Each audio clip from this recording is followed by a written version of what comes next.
안녕하세요, 비트TV입니다. 비트코인 12시간 봉 차트입니다. 일봉 차트가 아니라 12시간 봉 차트입니다. 제가 이틀 전 영상에선가 0.786짜리를 이야기 드렸죠. 피보나치 되돌림 0.786짜리가 진짜 찐 바닥일 거라고 이야기를 드렸습니다. 0.618에서 원래 상승을 했었는데 항상 요번에는 그냥 아주 밑으로 하락을 했고, 그리고 이제 0.786짜리가 찐 바닥일 거라고 이야기를 했습니다. 여기서 만약에 더 떨어진다면 이제 완전히 패닉셀이죠. 자, 여기서부터는 구독자분들에게만 노출이 되는 영상입니다. 구독, 좋아요 좀 눌러주시고요. 만불까지도 갈 수 있는 그 여력을 갖고 있는 패턴이죠. 그런데 다행히 제가 말씀드렸던 0.786을 정확히 터치를 하고, 그리고 지금 약반등이 나왔습니다. 이럴 때는 참 차트가 희한한 것 같아요. 어쨌든 저뿐만 아니라 전 세계 모든 차티스트들이 보고 있고, 이 또한 또 기술적 분석으로는 오토봇들도 체크를 하고 있기 때문에 0.786짜리에서 진짜 1mm도 안 틀리고, 그러면 17,000 거의 200불, 300불까지 왔다는 얘기죠. 여기를 찍고 지금 턴을 했습니다. 그래서 지금 비트코인 가격은 19,418달러. 이걸 알고도 0.786 자리에서 들어가기가 굉장히 힘들어요. 일반 개미들은 특히나 더 그렇죠. 그러면 매수의 탄력이 나올 수 있는 구간은 언제냐? 21,000불이죠. 21K. 21K를 터치를 한다면 그때부터는 아마 매수세가 들어올 겁니다. 아직까지는 자리가 애매하다고 생각들 하거든요. 누구나. 0.786짜리가 터치가 됐더라도 더 떨어질 수 있다고 생각들을 하는 게 개미거든요. 그건 뭐 저도 마찬가지예요. 그래서 제가 21K 지점에서 그냥 들어가 버린 거예요. 그런데 언제부터 이렇게 얘네들이 제 말을 잘 들었다고? 요새는 말한 대로 그대로 구현이 되더라고요. 참 희한해요. 어쨌든 지금은 우려했던 부분들이 그나마 좀 희석이 됐고, 0.786 자리에서 반등이 나오긴 나왔습니다. 그런데 지금 19,418불인데 여기도 그렇게 안전한 자리는 아니에요. 21K 21,000불, 2800불, 2900불 정도 가줘야지, 그 정도 가줘야 아마 매수세가 들어올 겁니다. 이제 그 탄력으로 쭉 올라가 줘야 되는데 그건 이제 지켜봐야 되겠죠. 차트는 스프링과 같은 거예요. 제가 차트를 오래 봐온 바로는 스프링 같다고 표현을 한 이유가 뭐냐, 더 눌려지면 더 높게 올라갑니다. 이건 뭐 팩트죠. 대충 어줍지 않게 반등이 나오는 것보다 갈 바닥 다 가고 그리고 상승을 하는 게 훨씬 더 좋은 패턴으로 갈 수 있다는 거죠. 서두에도 제가 말씀드렸지만 이제 이 자리가 깨지면, 0.786 자리가 깨지면 이제 지옥을 맛보게 되겠죠. 어쨌든 제가 최근에 이야기했던 가격대들은 거의 맞았던 것 같습니다. 어쩜 이렇게 정확히 딱 그 선을 찍고 갈까요? 참 희한합니다. 그런데 뭐 다음 달에도 또 지금 FOMC 회의가 있습니다. 이미 제롬 파월 연준 의장은 0.75%를 이야기를 했고, 연말까지도 안전하지가 않죠. 언제 떨어져도 어색하지가 않다는 뜻입니다. 찐반등이 오기 위해서는 금리 정책이 지금을 유지한다던가, 아니면 0.75%가 아닌 0.25% 정도 상승을 시킨다면 그때 찐반등이 나올 거예요. 다음 달 FOMC까지는 어쨌든 별다른 이벤트가 있지 않은 이상 지금 자리에서 21K까지 왔다 갔다 하지 않을까요? 이건 뭐 제 생각이니까 미국의 태도가 바뀔 수도 있지 않을까요? 오늘 제가 뉴스를 보니까 아시는 분들은 아시겠지만 푸틴이 국제경제포럼에 나와서 어마무지한 이야기를 했죠. 미국 주도 세계 질서를 종식시키고 싶다. 엄청난 이슈를 던져버렸죠. 전 세계 각국 수장들에게. 그리고 지금 전 세계적 인플레이션과 경기 침체는 러시아와 우크라이나 전쟁 때문이 아니다. 미국과 유럽의 무책임한 거시 경제 정책 때문이라고 이야기를 했습니다. 푸틴의 이 한마디가 지금 전 세계를 헷갈리게 하고 있어요. 그렇게 생각들은 하고 있었는데 아무도 입 밖으로 내질 못했던 말들을 푸틴이 드디어 입을 털어버렸어요. 아마 지금 그 이야기를 들은 수많은 미래 경제학자, 암호학자, 다들 공감하고 있지 않을까요?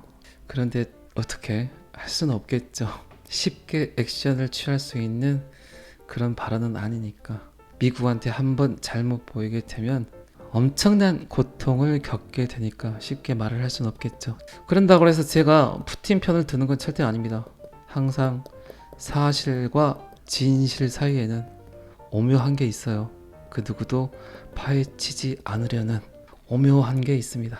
그걸 지금 푸틴이 살짝 건드렸어요. 제 생각은 그렇습니다.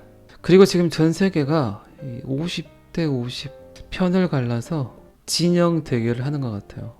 푸틴이 또 그런 얘기를 했잖아요. 브릭스, 브라질, 러시아, 차이나, 인도, 그리고 사우스 아프리카까지. 브릭스의 특징은 인구가 많다, 땅덩이가 크다. 이 브릭스와 나토가 맞짱을 뜰 것 같아요. 러시아가 지금 하나 둘씩 포섭을 하고 있죠. 땅덩이가 크고 인구가 많은 브릭스가 승리를 하게 될 건지, 아니면 나토, 서방, 유럽, 미국 여기가 승리를 하게 될 건지. 그리고 브릭스가 또 이제 섭외를 하려는 국가들이 있죠. 개도국들, 개발도상국들. 그리고 나토에는 그냥 그만한 나라들. 이 두 진영의 싸움이 이제 본격화 될 것 같습니다. 그런데 누가 봐도 머리는 나토 쪽이 좋을 것 같아요. 그런데 무대뽀 정신은 브릭스가 훨씬 더 높죠. 인구도 많고 땅덩이도 크고. 땅덩이가 크다는 건 자원이 많다는 거고, 그리고 식량 문제가 항상 걸리죠. 지금 그리고 나토가 약간 분열 분위기가 보입니다. 러시아가 천연가스로 압력을 넣어버리기 때문에 어쩔 수 없죠. 빨리 전쟁이 종식되길 원하는데 그 문제로 지금 나토 국가들과 지금 미국이 이해 충돌, 이해 상충, 요 문제가 걸려 있는 것 같습니다. 세계 지도가 어떻게 변할지 참 재밌어질 것 같습니다. 언제부터 우리가 이렇게 암호화폐에 투자를 해서 전 세계에 일어나는 모든 일들에 관심을 가져야 할까요? 그런 생각들 많이 해보셨죠? 내가 뭐 언제부터 세계 정세에 그렇게 관심이 많았을까? 내가 지금 이 암호화폐라는 걸 투자를 해서 내가 그걸 궁금해 해야 돼? 주식을 사신 분들도 세계 정세가 굉장히 궁금하죠. 이 모든 것들이 지금 세상은 한 울타리에 있다는 거죠. 그걸 더 가속화시킨 건 결국 인터넷이고, 이걸 더 가속화시킨 건 잡스 형님이 만든 스마트폰이겠죠. 포노 사피엔스. 어쨌든 러시아든 미국이든 유럽이든 일본이든 한국이든 조그만 나비가 날개짓을 하더라도 그 여파는 세계 곳곳으로 그 모든 영향력들이 펼쳐지게 돼 있는 세상이 돼버렸습니다. 그리고 제가 오늘 그 MBC에서 보도한 스트레이트라는 그 프로를 봤는데 루나 이야기를 또 하더라고요. 그런데 공중파 방송에서도 이야기하는 게 분명 세력, 제가 영상에서 이야기 드렸죠. 블랙록. MBC에서는 블랙록 이야기를 하지는 않았죠. 공중파 방송이기 때문에 특정 회사를 이야기한다는 게 굉장히 힘들죠. 그런데 뭐 제가 영상에도 이야기했지만 이미 블랙록이 관여가 돼 있다. 블랙록이 비트코인을 대출 받아서 이 BTC를 테라로 바꿔서 매도를 해버렸다. 이미 요거는 뭐 며칠 전에 제가 영상에서 이야기 드렸던 내용입니다. 그런데 비슷한 이야기를 하더라고요. 하나의 세력이 의도적으로 엄청난 양을 매도해버렸다. 그래서 그 호환성을 루나가 못 잡았겠죠. 그 프로토콜로. 그렇게 한꺼번에 던질 거라고는 상상을 못했겠죠. 딱 그만큼 대출을 해서 던진 것 같아요. 그리고 이제 루나의 폭락을 받고, 자 그러면 그게 루나를 잡기 위해서, 테라를 잡기 위해서 그 일이 벌어졌을까요? 정확히 77조가 공중분해가 됐더라고요. 근데 이제 대부분의 사람들이 김치 코인이다, 그리고 담보 없이 알고리즘에 의해서 작동이 되는, 구현이 되는 그런 스테이블 코인은 위험하다. 이거는 누가 봐도 위험해요. 저도 테라와 루나를 제일 처음에 접했을 때, 야 이거는 한도가 제한이 없는 그런 신용카드가 계속해서 생성이 되는 그런 원리더라고요. 야 진짜 이 프로토콜은 천재가 만들었네, 머리를 진짜 잘 썼구나, 이 생각이 들더라고요. 근데 한편으로는 사기성이 너무하다고 느꼈겠죠. 당연히 위험할 수도 있겠는데, 그런 생각을 했다는 거죠. 아니나 다를까 이제 대량 매도가 나와버리니까 그 시스템이 그 대량 매도를 인풋하지 못했겠죠. 이미 밥을 너무 많이 먹어서 음식을 더 먹을 수가 없는데 거기다 그냥 삼겹살 10인분을 때려 넣어버리면 어떻게 되겠습니까? 결국 터져버리겠죠. 자, 제가 말씀드리고 싶은 건 결국 그 뒤에 제 생각에는 블랙록과 미 재무부가 있어요. 자넷 옐런이 여러 차례 경고를 했었고 SEC도 작년에 분명히 권도영 대표를 조사하려고 시도를 했으나 권 대표가 또 외면했었고, 그러면 진짜 제가 드리고 싶은 말은 테라나 루나는 어쨌든 타겟팅이 된 거고, 결국 이 테라나 루나를 건들면 권 대표가 그가 자랑질을 한, 그죠? 비트코인 샀다고 막 자랑했잖아요. 루나나 테라를 막기 위해서는 결국 뭐가 필요합니까? 비트코인이 필요하죠. 그가 사들인 비트코인이 시장에 나오겠다를 예측을 한 거죠. 자, 그러면 암호화폐 시장 전체를 건들기 위해서 그 누군가 어마무지한 물량을 시장에 던져버렸다는 거죠. 테라 시스템의 붕괴, 루나 시스템의 붕괴. 이 붕괴는 결국 암호화폐 전체 시장의 붕괴를 불러일으킬 수 있다는 겁니다. 그리고 실질적으로 지금까지 하락을 했고, 결국 그러니까 제가 영상에서 여러 번 말씀드렸지만 규제예요. 규제. 미 정부는 시장으로 계속 비트코인이 나오길 기다리겠죠. 그런데 한편으로 생각하면 주식 시장에 비하면 지금 암호화폐 시장은 정말 세 발의 피거든요. 그잖아요. 티도 안 나. 게임이 안 돼. 그런데 왜 이렇게 예민하게 굴까요? 결국 이 암호화폐 시장이 훨씬 더 커진다는 걸 예측을 하고 있겠죠. 그들도. 이거는 당연한 겁니다. 제가 당연하다고 자꾸 표현을 하면 뭐가 그렇게 당연하냐고 저한테 반문하시는 분도 계실 거예요. 가장 이해하기 쉽게 그 반문에 대해서 제가 답을 드린다면, 종이에 썼던 기록들을 지금은 거의 디지털화 되고 있죠. 점점 종이는 사라지고 점점 여러분들은 스마트폰, 컴퓨터 키보드를 터치하고 있잖아요. 스마트폰도 마찬가지고. 이게 제일 처음에는 되게 어색했어요. 그렇죠? 그런데 지금은 어떻게 됐습니까? 되게 당연하게 돼버렸어요. 이 원리와 똑같다는 겁니다. 암호화폐의 성장은 어쩔 수 없는 거예요. 인류가 받아들여야 되는 문제예요. 그리고 지금 전 세계에서 겪는 모든 문제점들이 결국은 전통 금융의 금융 시스템이라는 거죠. 그러니까 자꾸 경제학자들이 말하는 게 달러, 기축통화, 미국, 이 세 울타리가 태초부터 잘못됐다는 거예요. 인류가 돈이란 걸, 지폐란 걸 사용하는 시점에서 이들이 너무 많은 걸 가져가게 하는 시스템이라는 거죠. 지금의 태초부터 잘못된 통화 정책이란 말을 굉장히 많이 합니다. 제가 서두에 말씀드린 러시아 푸틴이 한 말이 결국 이런 거예요. 미국 주도 세계 질서의 종식을 원한다는 겁니다.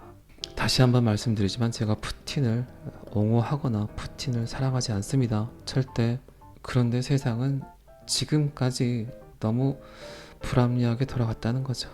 자, 어쨌든 결론은, 차트의 결론은 제가 이야기 드린 대로 0.786짜리까지 와서 약반등이 나왔습니다. 0.786짜리까지 온다고 제가 끊임없이 이야기 드렸어요, 여러분들께.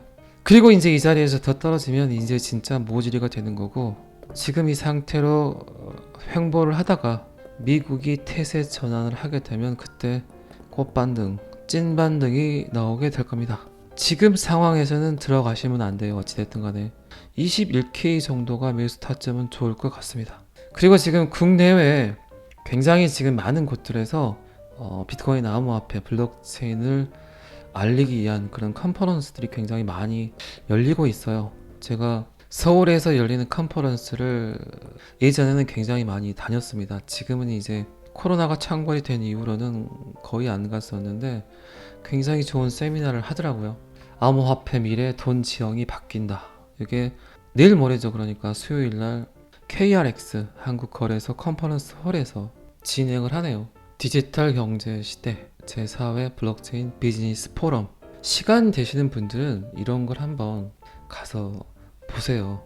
지금 상황에서는 여러분들의 심신 안정을 되찾아 주기에는 가장 큰 이벤트가 아닌가 싶습니다.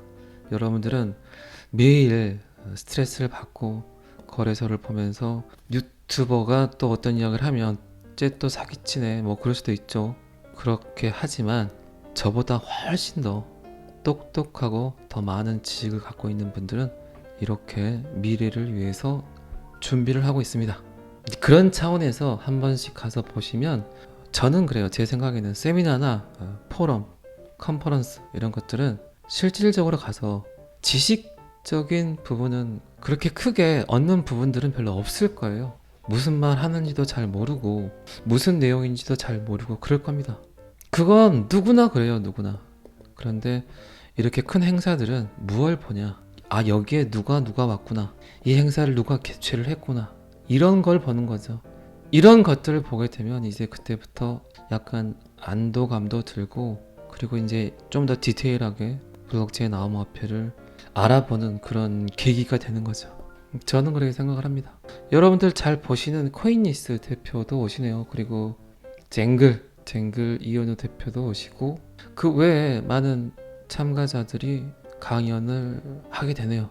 그리고 여기 후원 보시게 되면 금융위원회, 서울특별시, 그리고 업비트, 기업은행, 농협, 우리금융, 하나금융, 뭐 그냥 뭐 다들 아시는 그런 곳들에서 후원하는 행사이기 때문에 충분히 유익하다고 생각을 합니다. 저도 솔직히 가보고 싶은데 수요일 일정이 있어서 가지는 못하겠고, 다음 포럼이 열린다면 그때는 한번 꼭 가보고 싶습니다. 혹시 제가 가게 되면 영상에 올릴 테니까 서울에 계신 분들은 포럼 장소에서 간단하게 만날 수도 있겠죠. 그거는 제가 다음에 꼭 영상에서 이야기 드리겠습니다. 주체는 뉴스웨이, 주관은 블록스트리트 엔트코인에서 주관을 했네요. 자, 차트 이야기 하다가 제가 또 여기까지 이야기가 너무 길었습니다. 자, 차트는 여기까지만 보시고요. 빗보이 크립토라는 유튜브 구독자만 145만 명, 그리고 트위터 팔로워가 85만 명 정도 된 유명한 인플루언서입니다. 벤 암스트롱이라는 바로 이분인데, 이분이 145만 구독자를 갖고 있는 이분이 XRP가 비트코인보다 낫다고 이야기를 합니다. 그걸 인정하라니. XRP 이야기를 지금 몇 달째 하고 있다. 욕만 뒤지게 얻어 먹어가면서 지금 거의 7개월간 하고 있는데 그걸 너는 인지해 알았니? 어쨌든 이분도 제가 유튜브 구독을 하면서 항상 보고 있는 분인데, 그리고 이분이 항상 SRP를 굉장히 우호적으로 이야기를 합니다. SEC를 많이 찍기도 하고, 트위터 팔로워가 85만, 그리고 유튜브 구독자가 145만 명. 그만큼 이 사람이 어떤 이야기를 하면 엄청난 사람들이 본다는 얘기죠. 저같이 뭐 5만 구독자, 조회수가 2만 정도 나오는 유튜버하고는 게임이 틀리겠죠. 비트코인보다 리플이 좋은 이유는 뭐 어마어마하죠. 기술력도 그렇고 확장성도 그렇고 속도, 이런 게 다 기술이죠 어쨌든. 그리고 딴 걸 떠나서 제가 생각하는 리플이 비트코인보다 좋은 이유는 딱 하나입니다. 기술력? 이런 거 상관없어요. 리플 기술력 좋으면 여러분 뭐 하시게요? 제가 생각하는 리플은 비트코인이 3억 가는 것보다 리플이 10,000원 가는 게 훨씬 빠를 것 같습니다. 그래서 저는 XRP가 더 낫다고 생각을 합니다. 아무튼 이 양반은 리플이 비트코인보다 더 나은 디지털 통화라고 이야기를 했고, 올해 초 이 양반이 또 한 말이 있었죠. 리플 보유자가 결국 승리하게 될 것이다. 리플 보유자가 부자가 될 것이라고 이야기를 했었습니다. 결국 승자는 XRP 홀더가 될 거예요. 제 생각도 그렇고 지금 이 양반 이야기도 그렇고 굉장히 많은 사람들이 알고 있습니다. 뭘 알고 있냐? 방금 이 양반이 했던 말, 비트코인보다 더 나은 디지털 통화라는 말. 여러분들은 굉장히 많이 들어서 알고 계시겠지만 이 인플루언서가 왜 트위터에 이런 말을 했을까요? 그 사실을 모르는, 인지하지 못하는 대중들이 99%란 얘기예요. 여러분들은 지금 상위 1% 안에 드는 지식을 갖고 계신 겁니다. 전 세계에 있는 99%의 대중들이, 99%의 사람들이 비트코인은 알지만 이 사실을 모른다는 거예요. 제 구독자분들은 제가 방금 한 이야기에 대해서 충분히 이해하셨을 거라고 생각을 합니다. 오늘은 여기까지 하겠습니다. 구독과 좋아요는 항상 저를 힘나게 합니다. 감사합니다. 비트TV였습니다.